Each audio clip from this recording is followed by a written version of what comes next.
తెలుసు కదా మీ బాబు కొంచెం రోజులు ఎక్కువని కయ్యానికి కోపం వచ్చింది కొట్టాడు. కోపం వస్తే కొడేస్తాడా? చిన్న పెద్ద తేడా తెలియదు ఆయనకి. కళ్యాణ మండపం బాగా జరిగి 2 రూపాయలు జేబులో పడగానే అంత బల్పారు ఆయనకి. లేక నేను పోగొట్టిన పేరుని ఆడు నిలబెట్టాడనే గర్వమా? ఏమో లేదు డబ్బులు ఏముందిరా, వస్తాయి పోతాయి. మనం బతికే బతుకు కదా ముఖ్యం.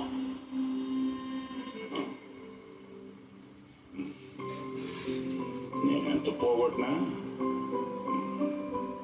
ఎప్పటిది తినలే. అది ఎలా చెప్పాలి రైలుకి? అది కాదు మామ నేను చెప్పేది.